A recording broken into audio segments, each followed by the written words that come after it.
In 1970, in a wooden house in Harlan County, Kentucky, a pot of pinto beans simmered on the stove. A piece of fatback glistened near the surface, while the cast iron skillet beside it had just begun to heat up.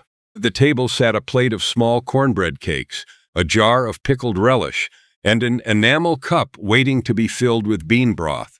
Dinner was not ready yet, but the house already had something that kept everyone seated together. The lid of the recipe box was opened. The top card bore a faded pencil inscription, "Fried Cornmeal Cakes, Cocke County, 1968. Underneath were cornmeal, onions, buttermilk, and hot fat. Mountain appetizers were made with the precision of practiced hands. The cook had to recognize when the fat was hot enough, when the okra was still young and tender, and the persimmons had been touched by frost, and when day-old cornbread was ready to return to the skillet. Dish number 25 used to disappear before the fish was served. Dish number 8 made the pot lid rattle. Dish number 3 had to wait for the cold. Dish number 1 carried the warmth of the kitchen down into the coal mine. A cast iron skillet, a jar, a handful of cornmeal. Dinner had already begun before the main course was ready. If those aromas remind you of your family kitchen, subscribe to the channel. Each week, another card will be opened again. The first card begins with cornmeal, finely chopped onions, and a spoonful of batter dropped into hot fat, hot grease, and the first bites. Before the pot of beans thickened and the meat was placed on the table, the skillet usually spoke first. A soft sizzle, the coating of cornmeal turning golden.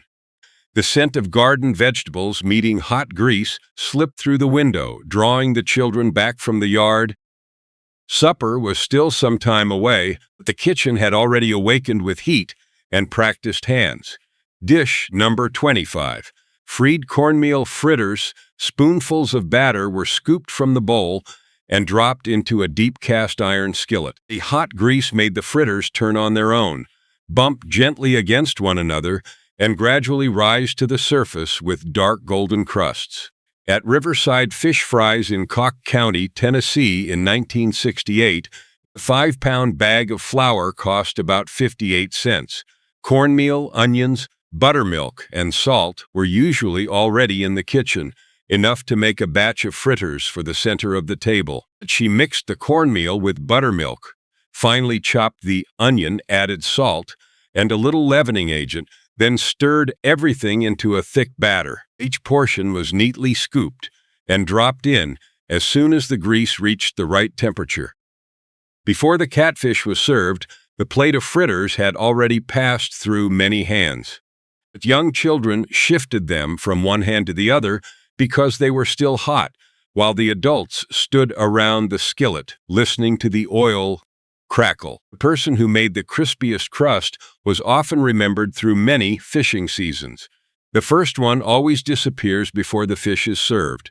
Dish number 24. Fried green tomatoes.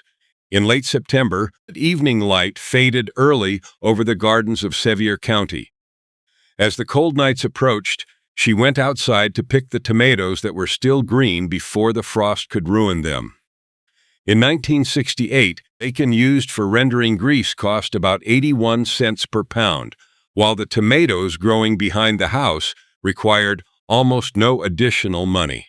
She cut the tomatoes into thick slices, dipped them in buttermilk, coated them in cornmeal mixed with salt and pepper, then placed them in a skillet hot enough for the coating to set immediately. The sizzle was sharp and clear, mild tartness blended with the smoky scent of the bacon grease, capturing the exact flavor of an end-of-season garden. Green tomatoes were firm enough to withstand the heat, held their shape as they cooled, and lightened meals of beans, cornbread, or salt-cured meat. That tart flavor and texture had a purpose of their own at the table. She knew they had to be picked before the weather turned cold. Dish number 23. Pan-fried okra. In Buncombe County, North Carolina, in the late summer of 1965, okra was picked straight from the garden when a 5-pound bag of flour cost about 58 cents. She selected tender pods no larger than a fingertip, sliced them into small rounds, drained them on a towel, coated them in cornmeal, and quickly fried them in just enough grease to cover the bottom of the skillet. The moment the okra hit the skillet, its surface immediately began to dry. The edges of the cornmeal coating started to crisp. The scent of the young vegetable became mild and nutty. The wooden spatula scraping the bottom of the skillet produced a steady series of dry sounds. Temperature determined the outcome of the dish. A skillet that was too cool made the okra soft and slimy, while one at the right temperature turned the outer edges golden and crisp, preserving the slightly sweet interior. Near the kitchen door, young children often stood watching the coating change color before the adults had time to call them inside. The sound of the skillet called the children home before their mother's voice did. The first 3 dishes depended on immediate heat, but the mountain kitchen possessed another skill, allowing yesterday's meal to return in a new form, old cornmeal and the meal second life. In that kitchen, what remained from yesterday still had work to do today. Cold cornbread was cut. Thick cornmeal mush was left to set. Cornmeal met boiling water and became an entirely different dish. After the lively sizzle of the first 3 dishes, the rhythm of the kitchen slowed. The cook looked at the food still left on the table, remembered when it had been made, and understood that a new day could still begin with what had not yet been used. Dish number 20, hot water cornbread. The enamel kettle was lifted from the stove, its bottom still giving off a faint metallic rattle. Boiling water was poured directly into a bowl of cornmeal, sending a cloud of white steam rising in front of the cook and carrying with it the warm, earthy scent of corn. In the coal camp in Letcher County, Kentucky, 1965, bacon fat had an estimated price of about 81 cents per pound. Just a small amount of fat saved from the previous meal was enough to heat the bottom of the skillet for a new batch of cakes. She poured boiling water into the salted cornmeal and stirred quickly so the starch would partially cook, then wet both hands. The hot dough was shaped into flat patties and dropped into the skillet. The edges immediately firmed up, while the centers remained soft. When guests stopped by unexpectedly or hungry children began gathering around the table, a plate of cakes could be set down after only a short while. That simplicity carried the experience of someone who knew how much water the cornmeal needed and exactly how hot the skillet had to be. There is no need to apologize for that simplicity. Dish number 21, fried sliced cornmeal mush. The next morning, the cornmeal mush in the pan had cooled and set firmly.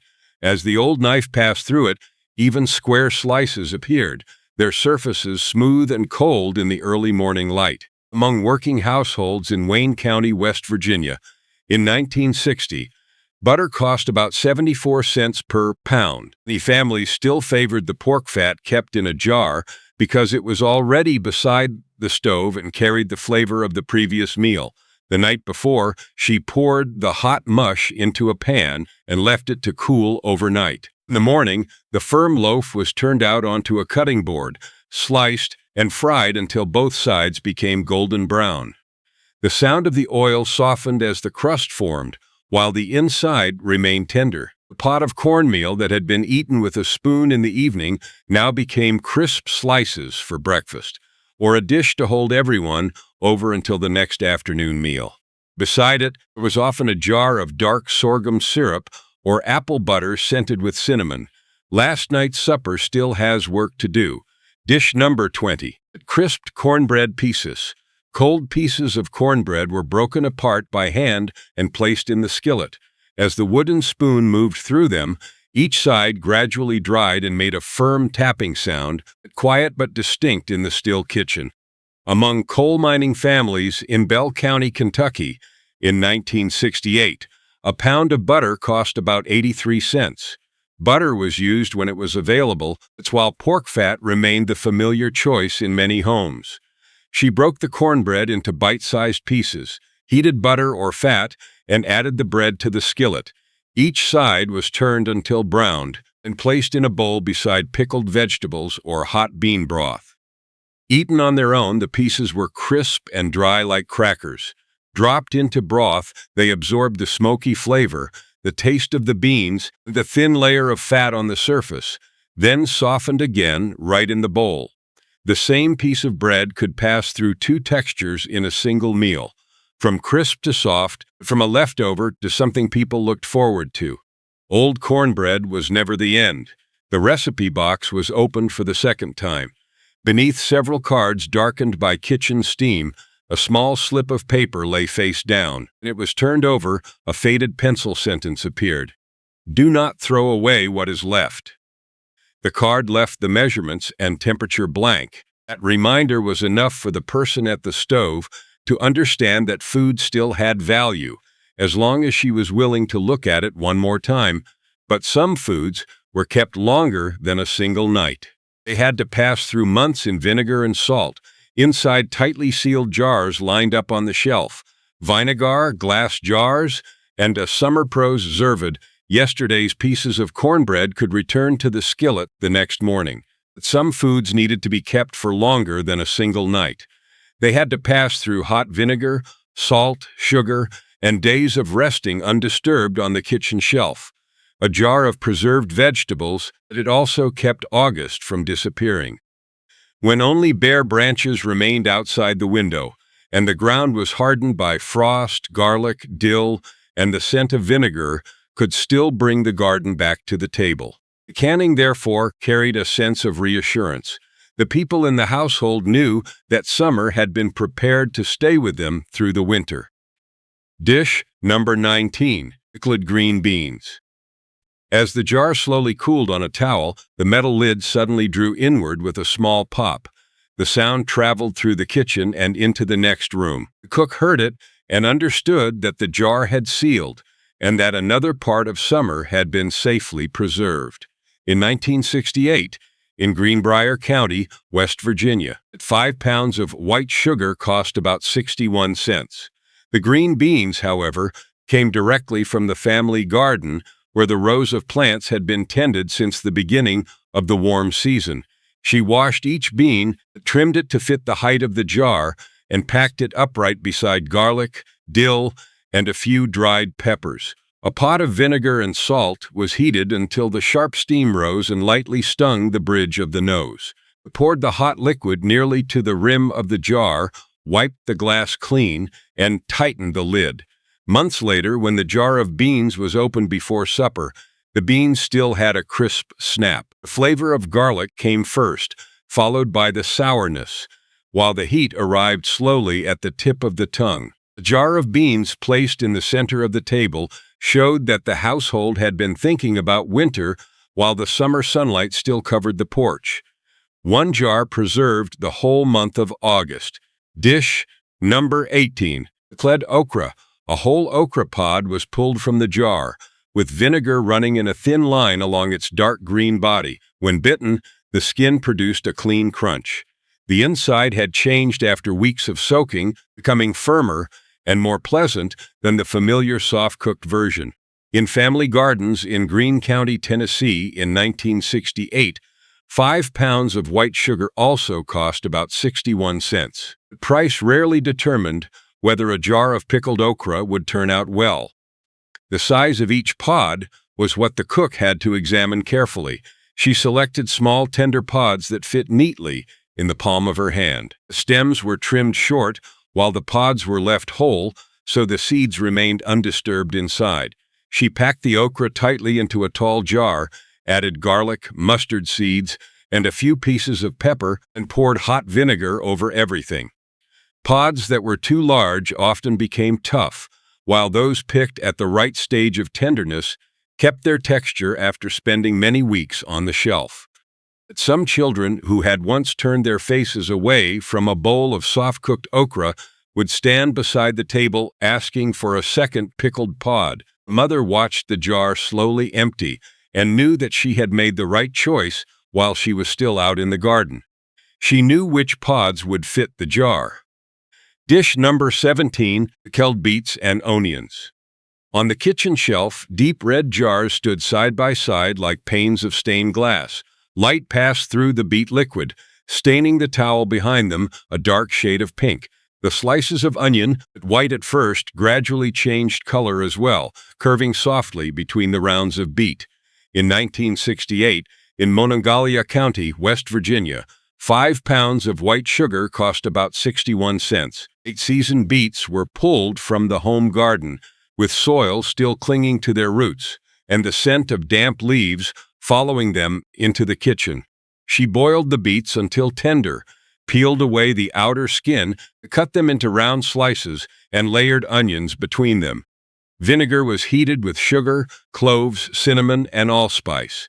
When the mixture was poured into the jars, sour scent mingled with the warm fragrance of the spices, making the entire room evoke the winter that had not yet arrived. At the table, the tartness of the beets helped lighten the richness of pork and cornbread. A red color brought life to plates that were usually filled with shades of brown, yellow, and white. A beautiful jar could be wrapped and given as a gift or carried down to a church basement and placed among the dishes at a communal meal. The recipient took the jar home, while the giver sent along all the time spent in the garden over the pot of boiling water through the afternoon of sealing lids. That red color once brightened the entire winter. The jars preserved the garden through the cold months, but on the mountainsides there were still foods that had never grown inside a fence. To find them, the gatherer had to know which season was right for going out, which path to take, and where to bend down close to the ground. Preel hillsides and foods that never grow in the garden. The jars had carried the garden through the cold season, but when the ground began to soften beneath the first spring rains, people in the house turned their eyes toward the mountainside again. Some ingredients never appeared in the household shopping ledger. They grew after warm rains beneath old trees or along a slope that a few members of the family still remembered how to reach. Food could grow freely, but the knowledge required to find it was passed down through footsteps. Seasons spent foraging in the woods, memories kept private across many generations. Dish number 16, fried ramps. The smell of ramps entered the house before the basket was even set down. It clung to coats, worked its way into the curtains, lingered on the fingers that had just dug the bulbs from the damp earth. In kitchens around Richwood, Nicholas County, West Virginia, in 1968, a pound of butter cost about 83 cents. Even so, the families heated the bacon drippings they had saved beside the stove to welcome the first bundle of the season. She washed each bulb under cold running water, scrubbed away the brown soil, trimmed off the roots, but left the green leaves intact. The fat was heated until the surface of the skillet began to shimmer. Then both the bulbs and leaves were added and fried.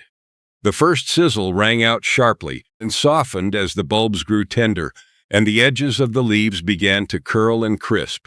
Ramps appeared just as the winter food stores were running low. Their sharp flavor when raw gradually became sweet, rich, and slightly smoky after meeting the heat. Their season was so short that anyone who arrived a few weeks too late might have to wait until the following year. For that reason, when the scent of ramps spread through the house, everyone understood that the mountainside had awakened. April always has a scent of its own. Dish number 15, fried morel mushrooms. Before dawn, the wooden door opened very quietly. The forager carried a basket, put on shoes still caked with mud from the last trip, and left the house without saying which direction he would take. The locations where the mushrooms grew were kept in memory, because a good patch of woods could feed an entire family through many springs. In 1968, in Mercer County, West Virginia, butter cost about 83 cents per pound. Morels were brought home from the woods, so money was rarely the hardest part. What mattered was recognizing the ground after a rain, an old apple orchard, a weakening elm tree, and a place where just enough sunlight passed through the canopy. When the basket of mushrooms reached the kitchen, she sliced each one lengthwise and soaked them in salt water so that dirt and insects would leave the small hollow spaces. The mushrooms were rinsed clean, drained, coated with a thin layer of flour, and fried in butter. The scent of damp earth gradually gave way to the aroma of browned butter and a crisp golden crust. A plate of mushrooms was usually shared with relatives or a trusted guest. The invitation to eat, therefore, carried a meaning deeper than the food on the table. It said that the host was willing to share part of the mountainside secret. A good hillside is never written down on paper. Dish number 14. Salted black walnuts when spring had long passed and the autumn leaves began to dry beneath people's feet. A different sound filled the house. The tapping of a small hammer against hard shells rang out in steady rhythms around the table.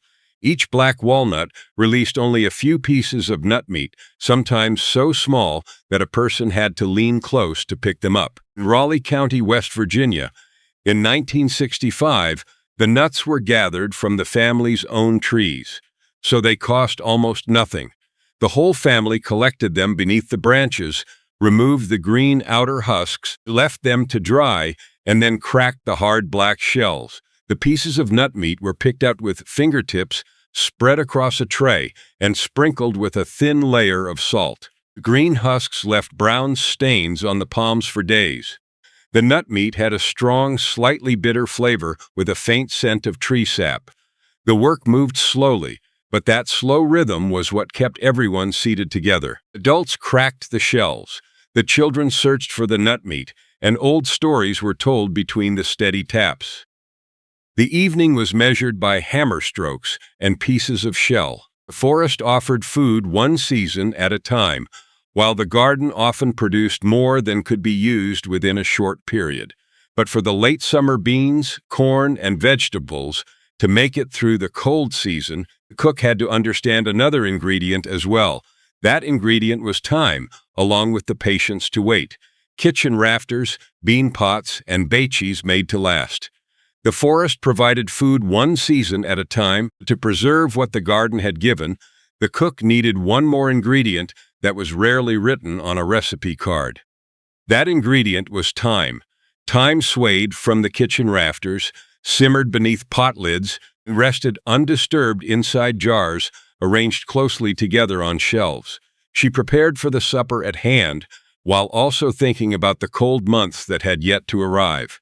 Dish number 13, dreed, lather brits, green beans, long strings of beans swayed from the rafters whenever the kitchen door opened. Each pod shrank day by day, its green skin gradually turning brown, wrinkled, and dark like a piece of old leather.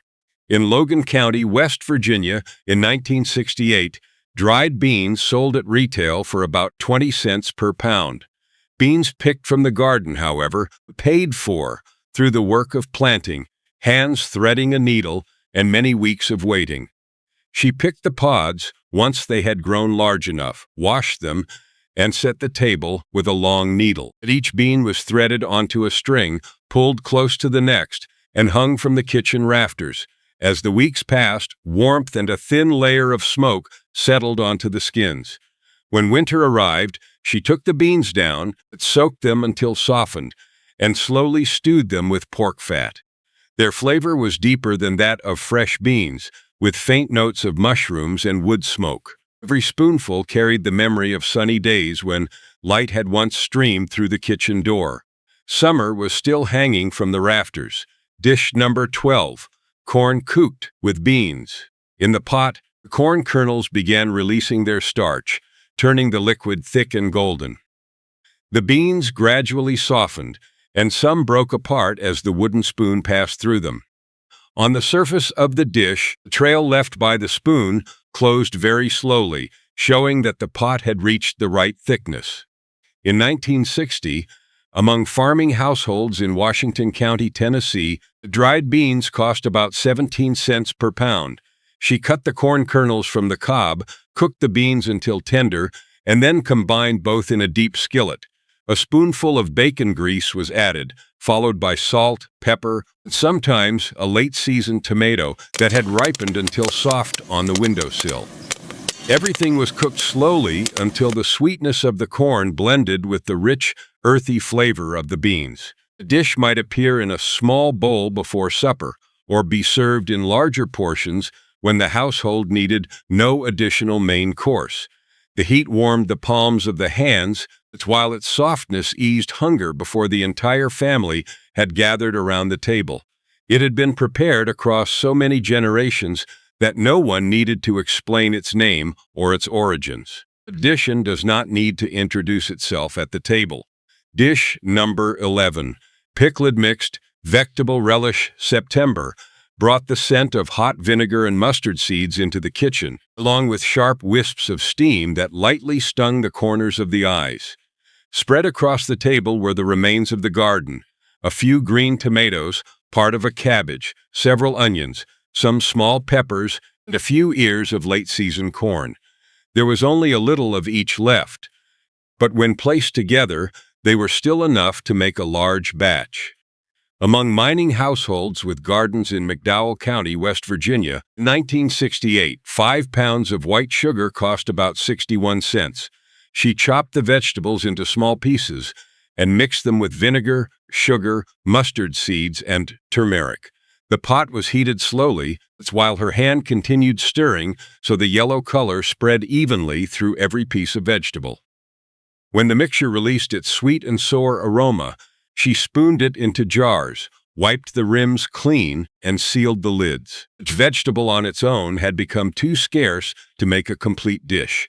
Gathered together, they became a brightly colored relish that could awaken the flavors of cornbread, stewed beans, and pork on cold days. The garden ended in a jar. The recipe box was opened for the third time.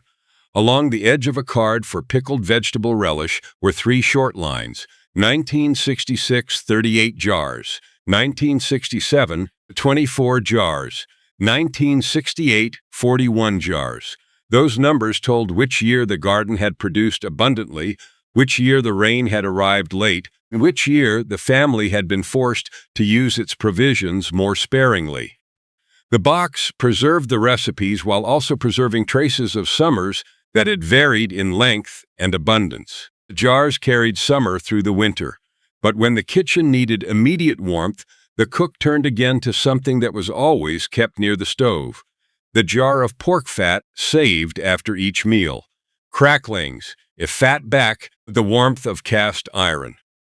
The jars had carried the garden vegetables through the winter, but when the kitchen needed warmth that very afternoon, the cook's hand reached once again for the jar of lard kept near the stove. A small spoonful of fat could carry its aroma through every room, make the edges of cornbread crisper, keep the inside softer, and turn a handful of dried corn into enough food to keep everyone gathered around the fire. In mountain-working families, pork fat also served as a reminder that every part of the animal was used with respect. Dish number 10, crackling cornbread. When the cast iron skillet was placed in the oven, a slightly tangy scent of cornmeal began to mingle with the smoky aroma of the cracklings. The fragrance traveled down the hallway, clung to the coats hanging near the door, and announced that a hot pan of cornbread would soon be cut. In 1965, among mining and hog-raising families in Cocke County, Kentucky, bacon cost about 81 cents per pound. After hog butchering day, fat was rendered and stored, while the crisp pieces of crackling remained on the plate. She saved them carefully, mixed them into the cornmeal batter with buttermilk, and poured the mixture into a preheated cast iron skillet. The cornbread was baked until the edges turned brown and the top became firm. When she cut it, some pieces of crackling had softened inside, but those near the edges still retained their crunch. Every piece of cornbread carried the flavors of smoke and salt, along with the labor of a long day. It often appeared after the crocks of lard had been tightly covered, meat had been hung, and the backyard had gradually grown quiet again. The cornbread remembers the hog butchering day that has just passed. Dish number 9, back with cornbread. A slice of fatback fresh from the skillet was placed on a piece of warm cornbread. The translucent fat melted slowly, soaking into the yellow crumb and leaving a small glistening ring on the enamel plate. Among coal mining families in Wise County, Virginia in 1970, bacon had an estimated price of about 95 cents per pound. Every slice of meat was therefore used with purpose, She sliced the fatback very thin, mixed away some of the salt, fried it in the skillet until the fat became soft and translucent, and then placed it on freshly cut cornbread. The dish required neither sauce nor elaborate presentation. One small slice was enough to ease hunger while the main pot was still simmering. When a guest stopped by, the host would often set the plate in the middle of the table and gently push the meat toward the person sitting across from her. The gesture came as naturally as pouring another cup of coffee or pulling chair closer to the stove. In a home with little to spare, offering the best portion first became a way of showing affection. The best piece is usually pushed toward the guest. Dish number 8, popcorn popped in lard. The lid began to rattle on the pot. One kernel popped, then a second, then a third. Before long, small bursts struck the metal sides, one after another, suddenly filling the quiet kitchen with lively sound. In 1965, among mining families in Boone County, West Virginia, bacon cost about 81 cents per pound. After the fat was rendered, it was poured into a jar, left to cool, and placed beside the stove for later cooking. She spooned some lard into a heavy pot, heated it until the bottom began to shimmer, poured in the kernels, and covered the pot. Holding both handles, she shook it steadily, bringing the unpopped kernels back toward the hot surface. The popping grew less frequent, the lid was lifted, and a cloud of steam rose, carrying the scent of toasted corn and salty smoke. The bowl of popcorn was placed in the middle of the table before supper, passed from hand to hand beside the fire while the conversation continued.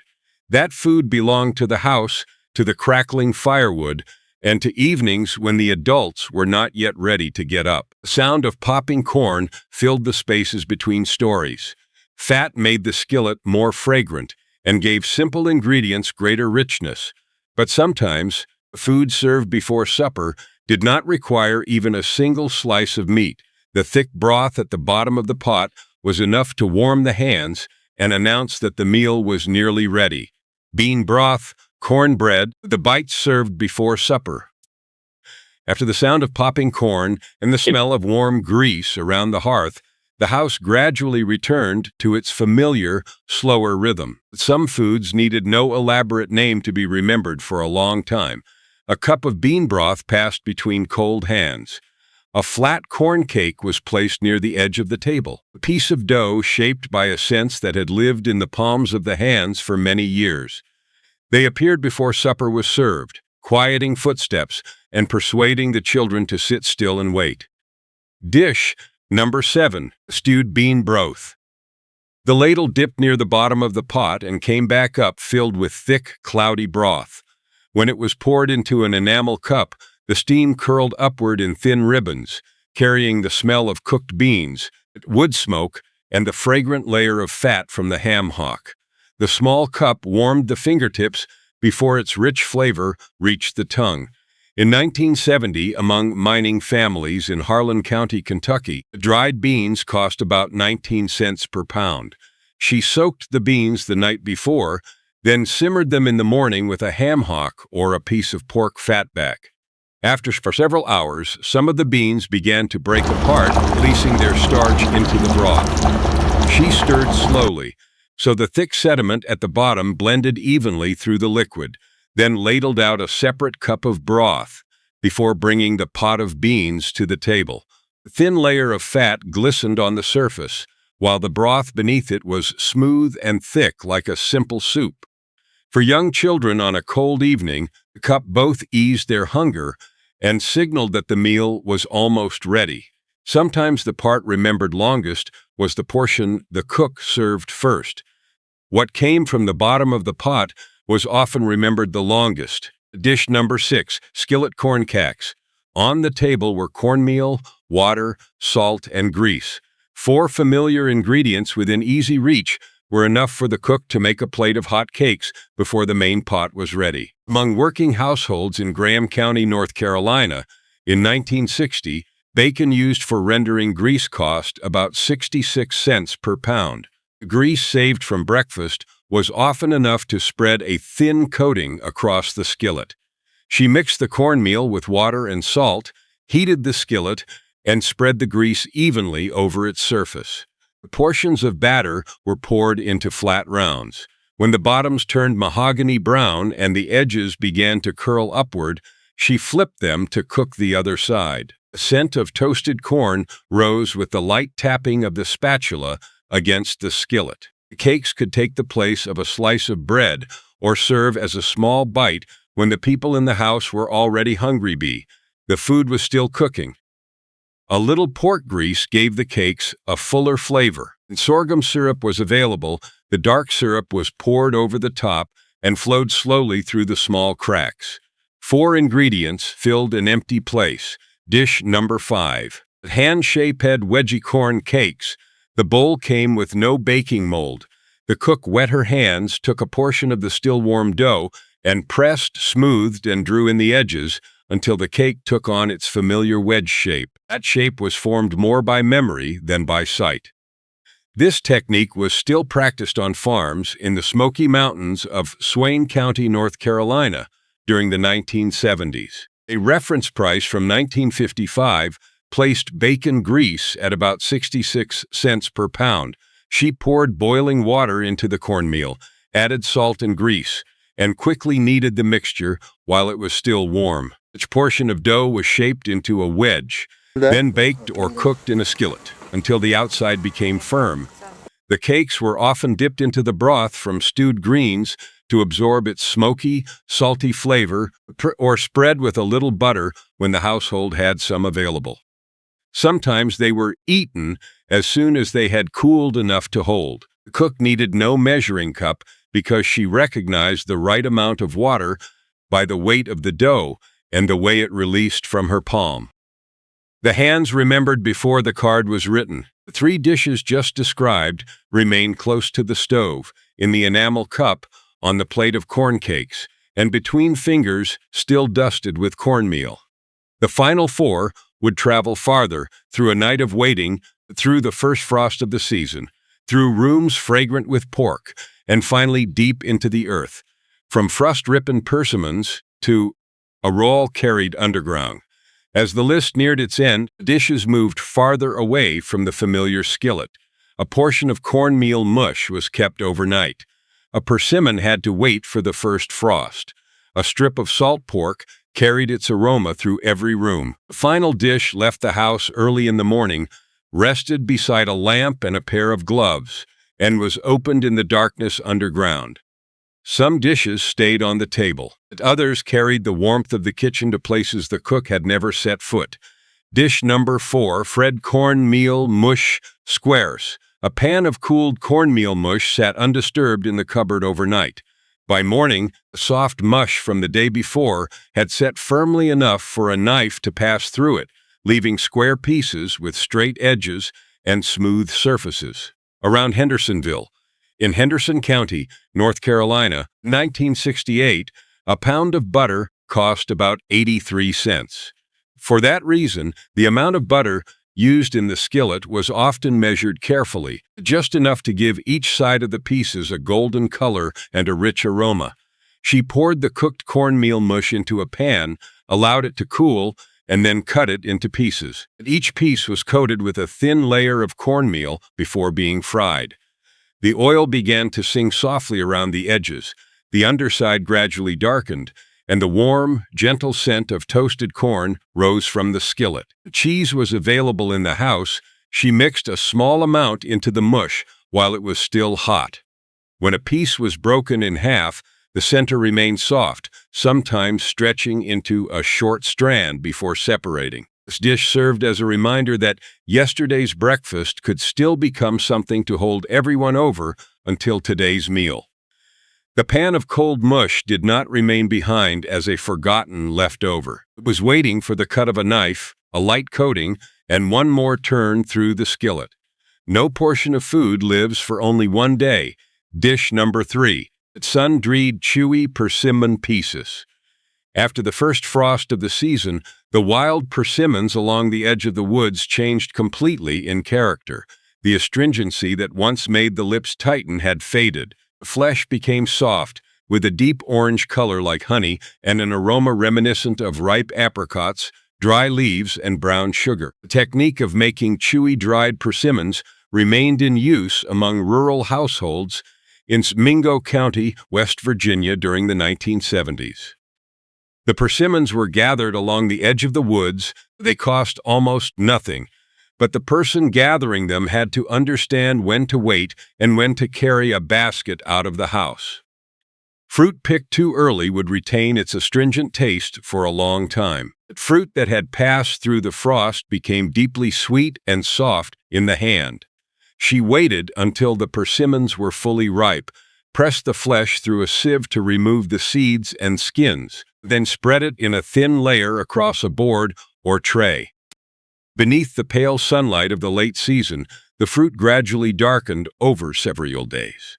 Once the surface had become pliable and could be lifted in a single sheet, she rolled it up for storage. Each small slice carried a concentrated sweetness, resting among the savory dishes like a peaceful pause. The cold knows when the fruit is ready. Dish number 2, salt pork fried in strips. The skillet began cold. Strips of salt pork were placed against the cast iron bottom before the flame was raised. The heat entered slowly, causing the fat to turn translucent and then melt into a glossy layer around the meat. The aroma left the kitchen, traveled down the hallway, and settled lightly on the curtains, like a message that supper was drawing near. 1970, among mining families in Buchanan County, Virginia, bacon had an estimated price of about 95 cents per pound. She cut the meat into strips, rinsed away some of the salt on the surface, and patted it dry with a clean cloth. The meat was placed in a cold skillet, and then she gradually increased the heat so the fat would render evenly before the lean portion had time to darken. The edges curled and became crisp. The tongs made a dry tapping sound against the side of the skillet. The strips of meat were placed beside golden cornbread and deep red pickled beets. A single small plate brought together many images from the kitchen, from the fat kept beside the stove and the garden preserved in jars to the cornmeal baked in a cast iron skillet. That smell announces that supper is near. Dish number 1. Spicy 4 rolled deep inside the coal mine. The miner sat down during a short break and opened the lunch bag he had carried with him since morning. Beside him were a dust-covered lamp, a pair of darkened gloves, and metal tools that were still cold. The roll inside had remained intact after many hours. The outer bread held the filling in place, while the oil from the sausage had soaked into the crumb, creating an aroma strong enough to bring back the memory of the kitchen far above. Giuseppe Argiro connected this roll with Fairmont, in Marion County, West Virginia, beginning in 1927. In the 1970s, spicy sausage rolls had become a food closely identified with the region's mining community. They were well suited to a long shift because they could be held, in one hand, neatly inside a lunch bag and retain their flavor for many hours. At home, she rolled the bread dough into a layer of moderate thickness, placed the spicy sausage in the center, and added cheese when it was available. Dough was wrapped tightly around the filling and baked until the surface turned golden.